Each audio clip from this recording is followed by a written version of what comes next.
जी, तो मैं आपके सामने बिहार के बारे में कुछ कह सकता हूँ? कहो। जी, सबसे पहले मैं कहना चाहूँगा, मैं भी वही हूँ जो आप है, माँ भारती की संतान। आपकी तरह मेरे सराहों में भी तपस्वियों का तेज भरा है। आज अपना परिचय इसलिए दे रहा हूँ क्योंकि प्रणाम करके परिचय देना हम भारतवासियों की परंपरा है। वाह। उत्तरम यह समुद्र से हिमाद्री से दक्षिणम, उत्तरम यह समुद्र से हिमाद्री से दक्षिणम यत भारतम नामम भारती यत्र संतति।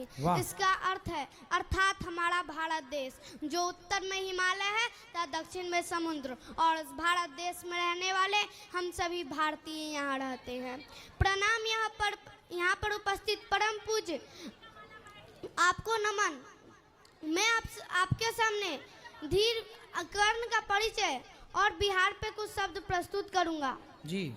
कि धीर वीर गंभीर कर्ण था, कि धीर वीर गंभीर कर्ण था, युद्ध नीति का ज्ञानी, वीर न उसके जैसा था न उसके जैसा दानी। तीर चलाता युद्ध से सा वो शस्त्रों का अभ्यासी, वाणी से साक्षात करे तो लगता था सन्यासी।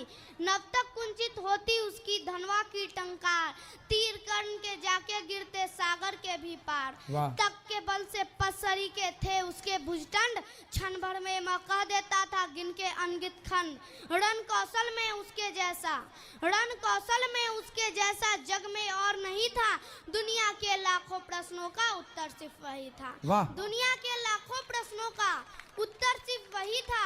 धरती का सम्मान, पन्नों में इतिहास के वो है वीरों की पहचान। बिहार हमारे लिए क्या है?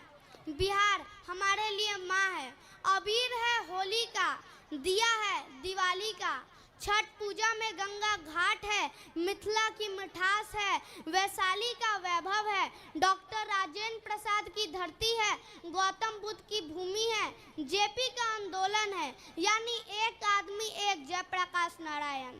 एक आदमी ने भारत सरकार को मजबूर कर दिया इमरजेंसी लगाने के लिए, और सबसे बड़ा उदाहरण है दशरथ माझी, जिस मिट्टी के लोग 360 फीट लंबा, 30 फीट चौड़ा और 25 फीट ऊंचा सिर्फ और सिर्फ एक छेनी और एक हथौड़ी से पहाड़ काटने की क्षमता रखते हैं।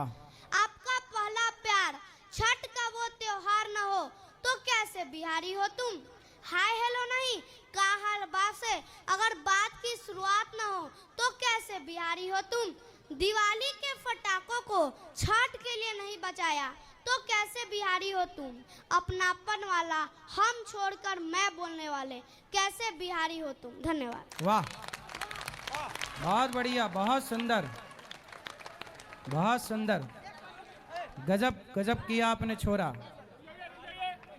सही है, देखो ऐसे पाठ पढ़ाने चाहिए बच्चों को।